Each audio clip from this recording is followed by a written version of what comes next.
So the very first romance book I read was Vicious by L.J. Shen.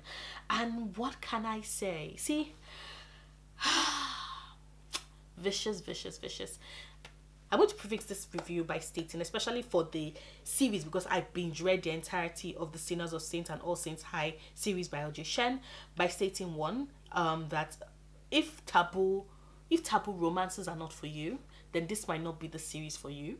And also, people can enjoy taboo romance and not want it in real life. Like, for example, I can read a book about Miyakov, I can read a book about a 16-year-old assassin who goes to assassin school and is like killing people, and every time she's like murdering them and slaughtering them, I'm like, you go girl, stab them in the throat, like remove their eyes, turn them into soup.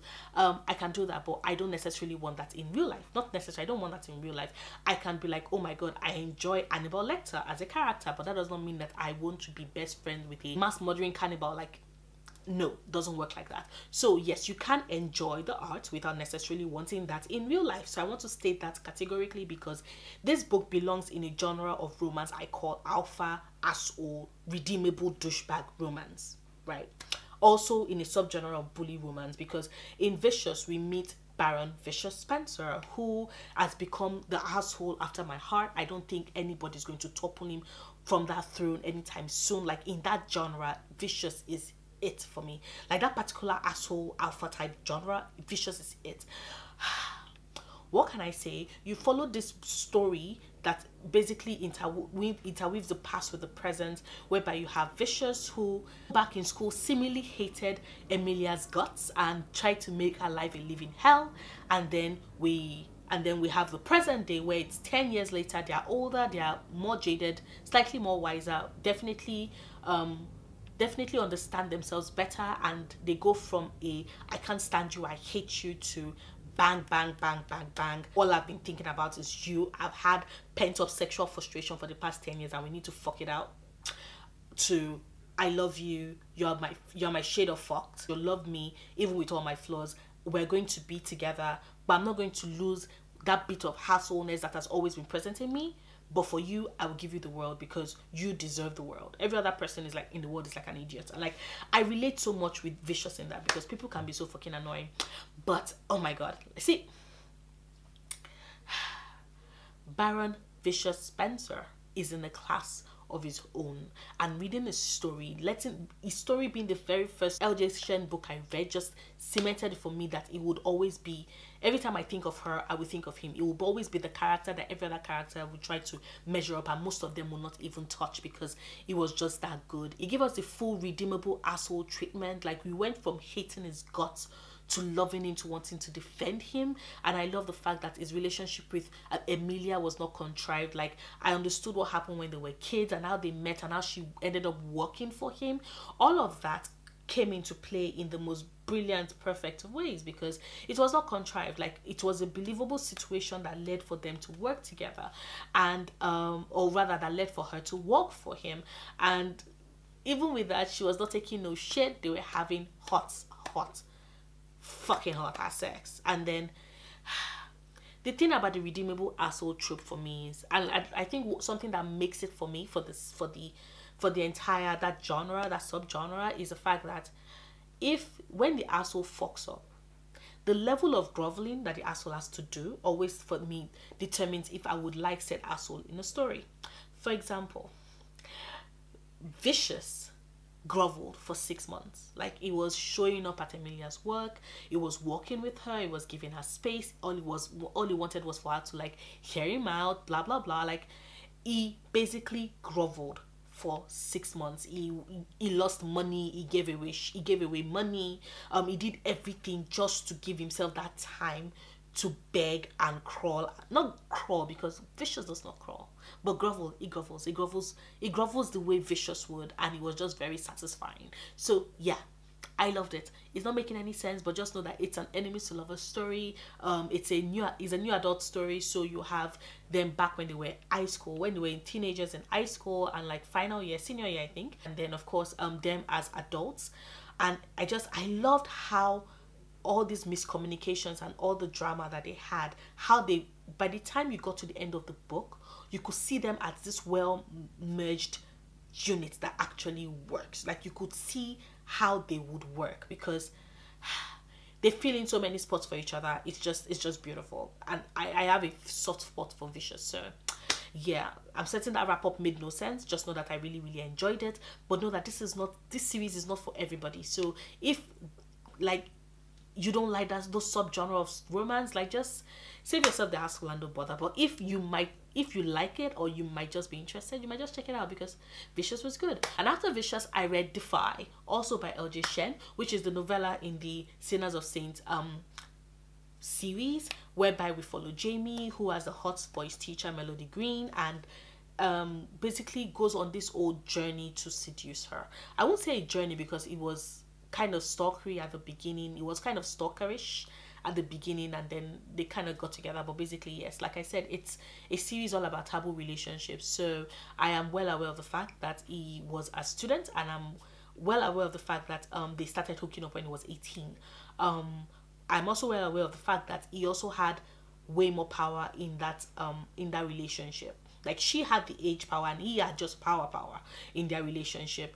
Like I said, it's taboo, it's messed up, it's fucked up. If you've read the synopsis and then you go into that book expecting it to be something else, I'm just like, why did you bother? Like, and if you give it a low rating because of that, I'm always like, why did you bother? But see, I gave it 3 stars because yes, it's a novella, but I felt that it was quite short. I felt that the story could have been longer, for example. I felt that we could have definitely done so much more with the story. Like, the story was short, and because if it is that they had already introduced Jamie and Melody in like Vicious, so that we got a glimpse and understanding, a full understanding. Like, Vicious just mentioned their stories in passing, but if they had been a little bit fleshed out better in his own story, so by the time they got their novella, it's not like we're trying to build their character from scratch in those books, and you know, they were already established, things were already on their way, and then the novella is all about them hooking up and them getting into a relationship and moving on. I probably would have enjoyed it more, but no, I felt that it was just too thin. I wanted more. The characters were too paper cut, too flat for me, and considering the fact that I read Vicious before I read Defy, like, it was just like a big step down. So I gave it a 3 stars. A 3 stars because it did deliver on what it was promising to be, which was a smutty novella that was about a student who has a hot for his teacher and basically does something about it. After Defy, I read Ruckus, and still going with the taboo theme, we follow basically one of Vicious's very good friends, and Emilia's younger sister Rosie. Now, see, what happens was that Vicious's friend Dean had dated Emilia back when they were in high school before she broke up with him because of something. Still, you will link back to Vicious, right? I don't want to spoil I don't want to spoil what happened, but basically, yeah, you link back to Vicious. So basically, he dated her, she broke up with him, and then in Ruckus, we find out that, you see, he had always liked Rosie, that's Emilia's sister, but because of the fact that, you know, due to all the things that Emilia was dealing with, like, you know, with Vicious bullying her and trying to just get her head above water in school, Dean decides to kind of like sort of date her. That was before he met Rosie. Now, when he met Rosie, he wanted to date Rosie, but Rosie insisted on him dating her sister. It's complicated. Like I said, it's messy. It's a messy series, but if that is your jam, you would enjoy it, because I gave it the 5 stars. The story did not pretend to be what it was not from the start, and I could actually believe the fact that, oh, Dean had probably loved Rosie from the start, or like had loved Rosie, and Rosie had loved him, but she took a step back because of her sister. Because those things happen. You can't control who exactly you fall for. All you can do is give the person that you know, means the world to you, the space and the respect they deserve, by not, like, you know, preying on said boyfriend. And I like the fact that, you know, eventually when they do start their relationship, they do get, you know, Emilia's consent, because she needed to know, and I was appreciative of that. I also love the way in which LJ Shen depicted Rosie's cystic fibrosis. Like, it was heartbreaking. And I'm going to get to my second gripe. You are probably wondering, like, Nora, do you just like all your stories ending sad? But see, there was the way in which Ruckus was like turning out that I thought that it was going to take that direction. I was like, oh my god, is LJ Shen going to be really bold enough to pull a Nicholas Sparks?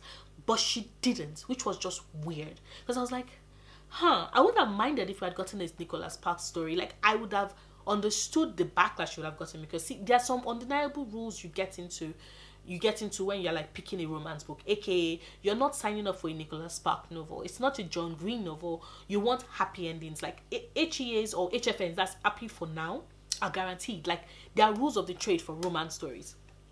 So I was, you know, I thought she might, I was like, oh, if she had pulled a Nicholas Spark, I wouldn't have minded. But see, that's the thing, she kind of pulls something in a later book later on in the season that I'm going to get to. That was what pissed me off about the ending we got. It was just a mess. We could have just gotten our Nicholas Sparks story, and I will mention how it was that she could have done Broken Night better, in my opinion. But then again, it's my opinion. I'm not the one writing the book. It's LJ Shen's book, and she's clearly going to be taking all my money because I enjoyed it. So I gave Ruckus a 5 stars. Next, I read Scandalous. Now, Scandalous is the story of because see,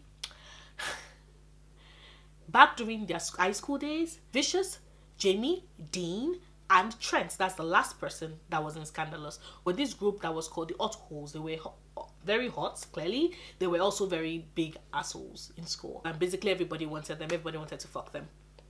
Trent was the more quiet of them all. In fact, if I'm being honest, the asshole of them all has to probably be Vicious. Like, Vicious is chief asshole. Dean is not that much of an asshole. Dean is not that much of an asshole. Yeah, he likes to slip around, but he's not the asshole that Vicious is, right?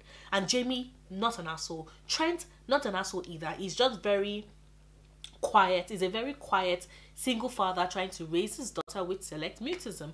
And I love that. I love the fact that this was a black father. He gave me black father pride, which made me very happy, because a lot of the times in story, when we're talking about black fathers, they're always like absentee dads or very horrible abusive people. And then you have Trent Rexroth, who loves his daughter, who will give her the entire world. And seeing that on page just made me melt and made me so happy. He was also someone who was responsible, who was there for his friends, who was successful, who legitimately clawed his way out of his humble beginnings to become one of the wealthiest men in the States. And we also did not follow into the cliche of, oh, he got his wealth through sports or through music. No, he got to start by, one, having very good friends in his corner who were rich and successful, yes, and who offered, a loan for him, a startup loan, but he puts in the work. You can tell from his book that he works his socks off. He's someone that works hard and is someone that fucks hard. And he's also someone who is not in a relationship, but enter the daughter of their business partner and a guy who hates his guts, but who Trent hates even more, and that is Eddie. Now, Eddie is 18, so like I said, this entire series, taboo relationships, y'all, but she's not like your typical 18-year-old. She's taking care of her mother and her autistic brother all her life. She's one of those children that have had to grow up because of the kind of abusive home life she grew up in, and she's just sweet and kind, but also very fiery, also knows what she wants, also demands better, and she's just fucking brilliant. And seeing the way her relationship with Trent comes together, how they merge so well, makes me so happy, because LJ Shen wrote a story that was good and believable, and I enjoyed it. I also love the fact that every time she writes, like, when there's the final scene, when there's the final sequence where you have them facing the bad person in that book, or rather the bad guy for that book, I always love the kind of payback she gives them, because I'm vindictive as fuck. So well-written payback scenes in books, just, it turns me on. It's one of the things I look forward to in a book. I'm always like, thank you. Like, it has to be worth it, paying them back in kind has to be epic. They have to be trash like that, deserve whatever they get, and I always get that with her books, and it makes me very happy. So like I said, I enjoyed Scandalous. I gave it 5 stars. Loved it. Of course, the rep also made me very, very happy. Like, I was just so fucking proud. And after Scandalous, I read Bane. Bane, which is the last book in the Sinners of Saints series, but it's not about the Ottos, because Scandalous was the last Otto books. No, this is about Bane. This is Bane's story, and Bane is best friends with Edie, who was the one that, got together with Rex in Scandalous. And Bane, like, Vicious is my favorite, right? But Bane came really close, except for the fact that Bane was not even an asshole. Bane is legitimately just a decent guy who is really awesome and really cool and such a badass, and just the sweetest, kindness, definitely still a hustling son of a bitch, but we love him, and it's just amazing. I love that story. I love the fact that Bane told the story of recovery from sexual assault, and how it totally can wreck you and break you, but at the same time can end up not defining you. And it's the reason why Jessie, love interest in Bane, she fills my heart with so much light, because she's so fucking strong and so fucking badass and has been through so fucking much. And the fact that she learns to push back, she learns to fight back, she learns to come back into this world that has dealt her so much pain. I loved reading that. It broke my heart. Like, Bane had me crying and broke my heart, but I loved it. The chemistry was hot, like fucking sizzling. And I love the fact that we slowly built up to that point, to the fact that when it happened, it felt well earned. It felt well earned for both Bane and Jessie, and for us, the reader, and I enjoyed it. The only problem I have though is trigger warning, because there was a rape scene. There were 2 rape scenes in this book, and one of them Lee actually gave us details into. Like, it was not a fade to black. Like, she legitimately walked us through that rape scene, and I wish someone had mentioned it. I wish, like, I need to go back on my Goodreads and check if I put in the trigger warnings, because if I didn't, I absolutely will immediately I'm done with this video, because there was sexual assault, and that just broke me, because I was just like, why? Goddamn. Yeah, that's just my complaint. The other complaint I have, I'll get back to it soon. So after I finished Bane, which I also gave 5 stars, I moved on to the All Saints I series, which is basically stories that is based off of the children that we got in the Sinners of Saints. Now, usually I don't like that, because I'm always like, what if I hate it? But see, I am a huge Nora Roberts fan.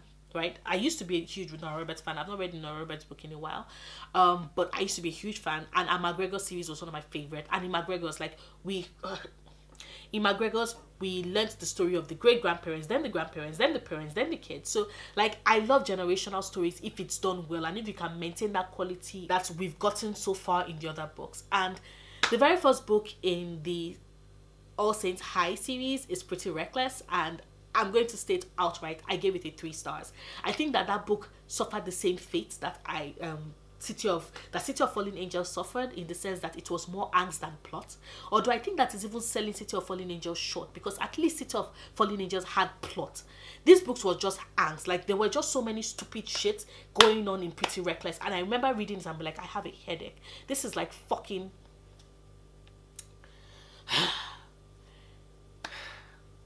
teenagers do not willingly spill out their secrets, right? Teenagers do not just leave journals that contain incriminating evidence about them lying on the page. Teenagers act like teenagers, and there were certain scenes in Pretty Reckless, and I'm like, this is not teenage behavior. This makes no sense. This is too contrived, and I was just so fucking pissed.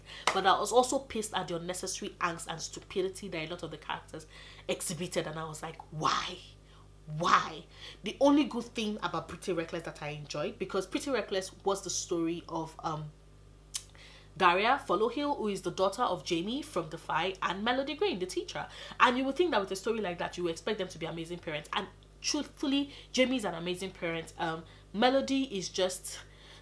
See, I understand, because sometimes people can be good people, but not necessarily good parents. It happens. I think that parenting in itself, people think that a lot of work goes into being a good parent, and a lot of people don't consider that before they actually bring children into the world. And for all of Melody, you know, with her big heart and wanting to do well for her daughter, she does fall short. But I could still buy it, because I remember, like I stated earlier, we didn't really get that much of a glimpse into the life of Melody and Jamie, because theirs was a novella. So I could still understand that. I was like, we didn't really get that much glimpse into them anyway. So I could possibly buy that she was that... I won't say shitty mother, but not that good of a mother. I could buy that. What I couldn't stand, like I said, was the needless angst and the stupidity that a lot of the characters, even adult characters in these books, were displaying. Case in point, you know, Melody. Case in point, Jamie. Sometimes, case in point, that fucking ass that fucking ass Mr. Pritchard. Penn's coach. Like, how are people this dumb? But anyway, what I did enjoy, I love Daria Follow Hill. She was a bitch with a capital B, and I appreciated that, because a lot of the times when you have asshole male characters pulling off bitchy female characters that I can still root for is always so hard, because some authors don't know how to balance it. But Daria is the right kind of bitch for me, and I loved her. Like, she's my baby. I would protect her. Pen Scully, I still don't think Pen Scully deserves her, because I think she deserves better than that boy, but I understand love is blind. What I would state though, because I gave this book a 3 stars instead of a 2. Remember what I said earlier about groveling and how I appreciated when the asshole character has to grovel?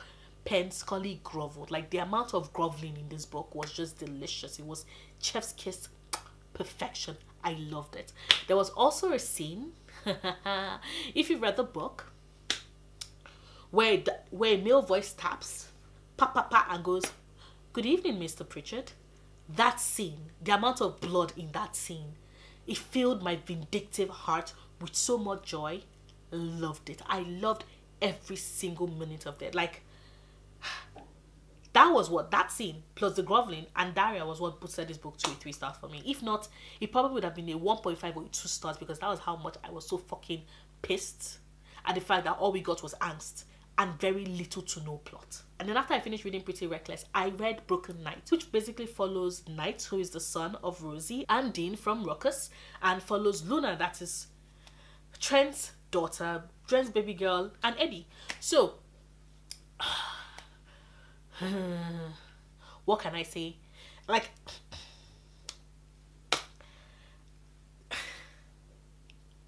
I repeat, if you're going to tell a Nicholas Sparks story, I would have preferred it if Lee had just given us that with the end of Ruckus. Because you see, in Broken Knight, Knight's mother Rosie is dying. She's dying from cystic fibrosis, and is becoming an alcoholic like his dad to deal with that, and is dealing with that, and also dealing with the fact that the girl is always loved ever since she was a child. That's Luna. She's left him, she's going out of town, she's having these new experiences, and he gets very jealous. And I kid you not, that is the entire plot of this entire story. This story is just about Knight Cole being an absolute idiot, and Luna being an absolute idiot, and basically everybody being an absolute idiot. The only redeeming part of this book for me was how Rosie's death and her dying was handled. But even with that, I had to still suspend a lot of disbelief, because what the fuck. But if you thought Pretty Reckless was angsty, Broken Knight was the definition of angst. Like, Broken Knight had 0 to no plot. Okay, I won't say no plot. Like, it had like maybe one. Like, the only Broken Knight was just lots of miscommunications, lots of back and forth, lots of angst, lots of them doing stupid shit, saying stupid shit, apologizing, then saying stupid shit, then not apologizing, and saying stupid shit and doing stupid shit, and you're like, back and forth, back and forth, back and forth. You get so fucking tired. I was so fucking done by the end of that book. I was just like, let me just say my farewell to Rosie and say bye-bye to this book. I never want to come near you or touch you or read you ever again, because it was so fucking stupid. Like, so fucking stupid.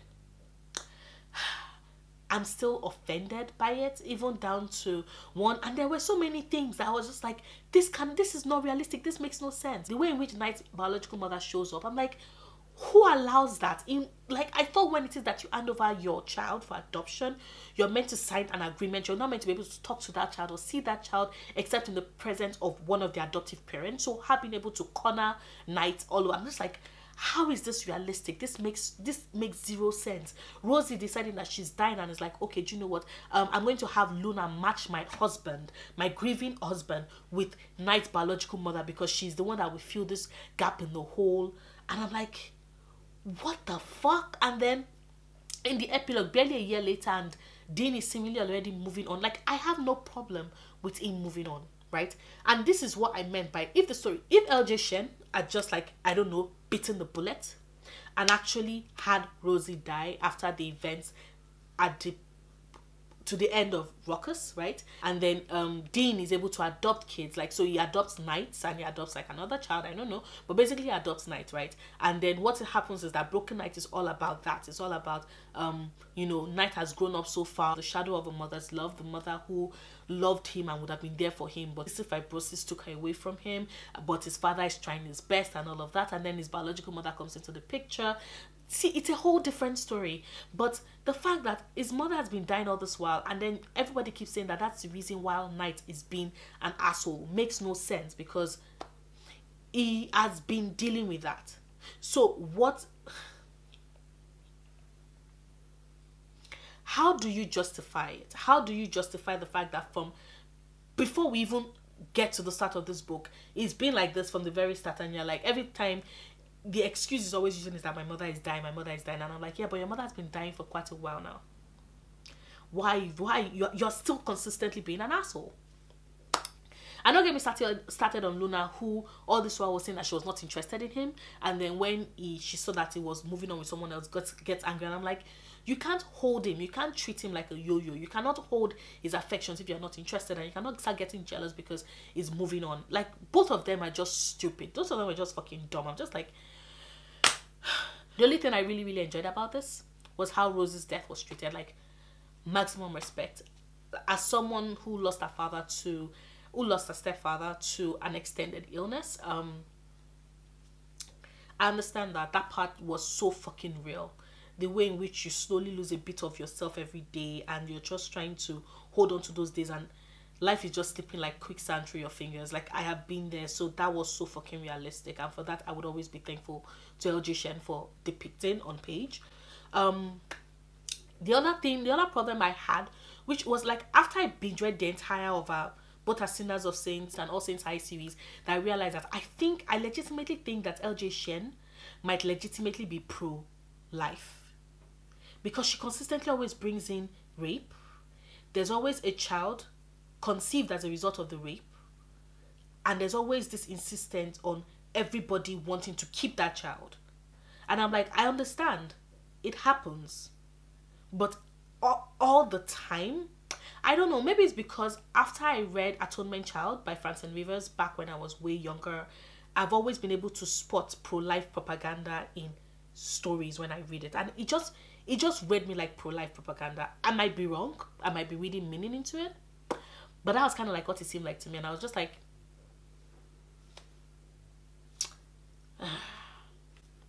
also, having a rape be a part of the story, like, Bane, I understood, but like, we got it, there was a rape victim in Pretty Reckless, there was a rape victim in Broken Knight, and I just like,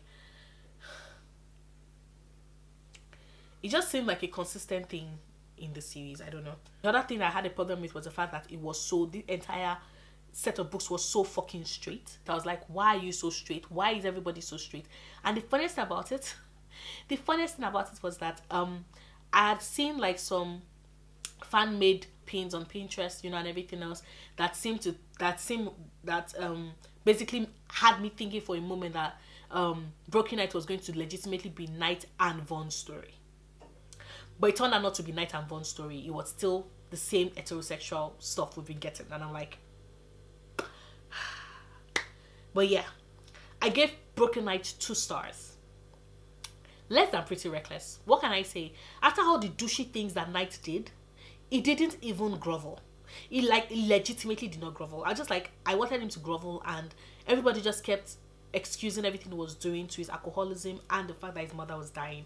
And I'm like, I understand both, but he still needed to grovel, and he didn't grovel. And like I said, I really appreciate it when like asshole characters in the whole process of being redeemed also grovel. Like that, I need both parts of the equation for me to like a character. And once I didn't get that in Broken Knight, I was like, nope, 2 stars for me. But there are 2 more books in the All Saints High series coming out. Vaughn's story is coming out next year, so I'm keeping my fingers crossed that it saves and redeems this shit for me, because I kid you not, if Lee ends up writing a story and paints Emilia as a bad mother or Vicious as a bad father, but technically Vicious, no, I know Vicious can be caught up in his wife and worship her, and basically every other person is second noise to that, but I do not think Emilia will allow Vicious to be a terrible father to Vaughn. So I kid you not, if That entire story is about how shitty his parents are, how shitty Vaughn's parents are. I'm going to fucking scream. But anyway, after the straightness, the heterodacity, that was the entirety of LJ Shen's Sinners of Saints and All Saints High series that I binge read, I had to go with something very gay. Red, White and Royal Blue by Kiss Quotient. And what can I say? Before I read this book, people were like, Noria, this book will transform your life. This book is soft bubblegum, melt in your heart, sweetness, and also hot, but also gorgeous, and also fun, and also amazing, and also lovely, and you would love it, and it's so sweet. And I was just like, yeah, this book probably can't fit all this expectation. I'm proud to say that it met this and so much more. Alex is my baby. I would protect him. Henry is my son. I would cherish him. And I just love the story. I love the story that was there's basically a love story between the first son of the United States and the Prince of Wales, and how they came together and told the story that not only united their country, it also showed the power that is in finding your identity and knowing who you are and being able to speak for that, and also having people in your corner who care, who love you, and who will defend you. And the fact that both these two boys had them in their corner, had these people in their corner, one more than the other, just nearly broke me. I love the depiction of bisexuality that we saw portrayed through Alex's eyes as someone who legitimately was like Alex, in the sense that I didn't actually question, even though like all these things had happened in my past, but I didn't question it. I didn't actually try to define it as someone who admitted to being, who realized I was bisexual like later in life. Seeing someone in his 20s like Alex dealing with that, just it filled me with so much rep, not just the bisexuality, but the coming to terms with that in your later years, not your formative years when everybody else knew, but you finding out later, and then, you know, trying to juggle that and trying to understand that, and Alex being his typical Alex fashion, just like, you know, plunging headfirst into that experience. Like it brought me so much joy and made me cry so fucking hard. Like I loved it. I loved every moment of this. Like this was so good. This was so good. Seeing Henry, who has, you know, been in a gilded cage all his life, and who has learned to accept that, and then meeting this free-spirited boy who loves him and who calls him baby and they have this romance, and who basically inspires him to forget about the fucking war, break it down, not accept their story be a tragedy, and fight for their love. Like it was romantic, it was sweet, it was heartwarming. Kiss Quotient gave us, like, they gave us perfection. This book was perfection. I loved every moment of it. I really did. I also love the fact that Alex was not just bisexual, he was also biracial, and God, all that story weaving into the story, and reading Kiss Quotient's notes at the end, reading about them first starting the story during the American elections, and then when the results was announced and the rest of all our hearts were breaking, how they realized that this was going to be an alternate reality type romance story, and how they had to push themselves to continue telling that story. Like it just, I'm so thankful, because this book filled me with so much hope and so much love and so much joy. And I can't wait to reread it. I finished it and I can't wait to reread it already, because it was just so good and I loved it. I loved every moment of this. Like 5 beautiful, perfect stars. And finally, the last book I read in September, The Kiss Quotient by Ellen Huang. God damn, like this book was so good. Everybody was just like, you're going to love the story, Nora. And I'm like, yeah, right.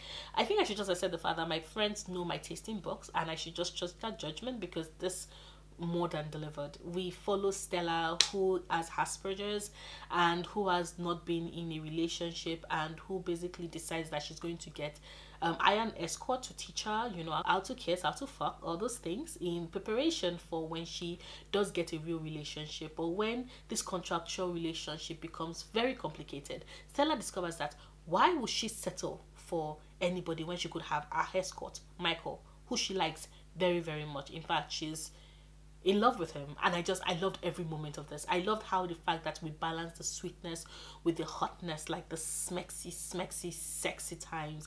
And I also love all the rap in this. Goddamn, like reading Ellen's author's note at the end, like seeing, yes, this is an own voices novel, because Ellen also does admit, because Ellen does tell us that because Ellen is on the spectrum, and reading out, just read that author's note, like you will cry. I dare you not to cry if you read that and realize just how important it is for you to be able to, how important identities are. Like, just reading this shortly after reading this immediately after I finished reading Red, White and Royal Blue, just for that drove home how sometimes labels are needed. They help you feel seen. They help you put a name to what you're experiencing and help you realize that you're not alone and that what you're experiencing is normal and perfectly all right. And it just, seeing that in this book just made me so happy. I love Stella's relationship with Michael. I love how he respected her and how he listened to her, but at the same time, how we encouraged her to step outside her comfort zone, and how they both drew limits, you know, as to what it was that she was comfortable with and what it was that she was willing to experiment with. And I love how it was that, you know, she saw him beyond what it was that he was doing, and he saw her, you know, for who she was. And I also love the fact that there was this whole gender bend thing with the relationship, because she's the one in STEM making all the money, he is the one who is an escort.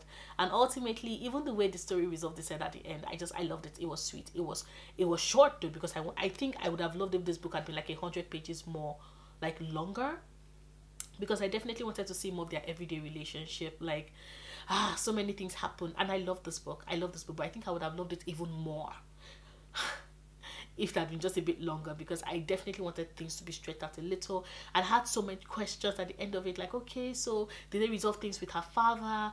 How was it the next time they met? You know, all those questions. But I have faith, because now I've pre-ordered The Bright Test, which is the second book by Ellen Wong, and I think it's a continuation of This Is Kai's story, so I can't wait to read that and then read Kwon's story, which is coming out next year, because I am definitely a sucker for anything Ellen Wong will write at this point in time. She does sexy and sweet so well. It makes me so happy, and I'm so happy that this was the last book I read in September, because it was a brilliant, beautiful 5-star way to end the month. And yeah, that would be my wrap-up. I'm sorry I had to split the video into two, because you all know I like to talk a lot during my wrap-up. I apologize, but you know what you sign up for when you subscribe to my channel. I hope you don't mind. Please forgive me. Let me know what books you read in September. What were some 5-star books you read in September? I'm always adding to my TV. I'm always adding to my list, and I always like to go through the suggestions when I'm like buying books and all of that, so I can just add things to my cart and read them when I get the chance to. But yeah, that would be all. If you like this video, please do not forget to give it a big thumbs up. Check out my other videos. Subscribe if you want to. I make new videos every Sundays, Wednesdays and Fridays, and I'll see you soon. Until then, stay passionate, love books, love yourself. Bye. To be talking to you, belladonna. Should've taken a break, not an Oxford comma. Take what I want when I wanna.